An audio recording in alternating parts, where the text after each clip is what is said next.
Mars's atmosphere is 100 times thinner than Earth's. Because Mars's atmosphere is so thin, it makes parachutes less effective. 10 times less effective, in fact. So let's say you could skydive on Mars, and let's use the same size parachute as one you would use on Earth. On Earth, skydivers' chutes slow them down to about 20 miles per hour.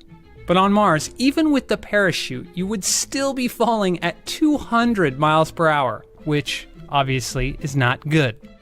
Now you could make your parachute larger and slow down even more, and that's partly what NASA does. For example, its Curiosity rover used the largest supersonic parachute at the time when it landed in 2012.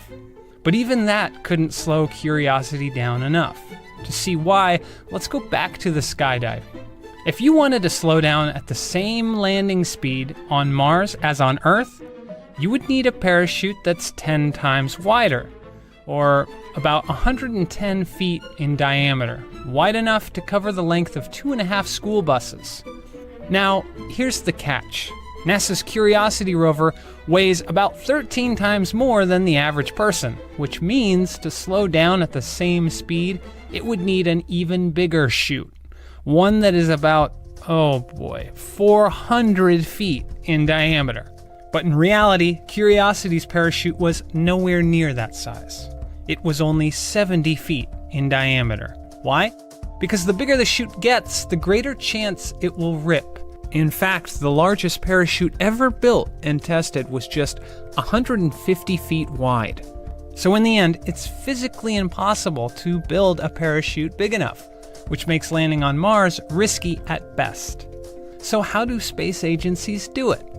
Well, very carefully. First, the spacecraft deploys a giant parachute to slow down as much as possible, usually around 200 miles per hour. Then it fires retro rockets to take it the rest of the way.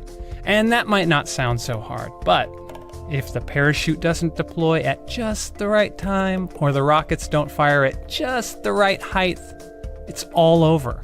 To date, only 3 space agencies have ever tried to land on Mars: NASA, the European Space Agency, and the former Soviet Union.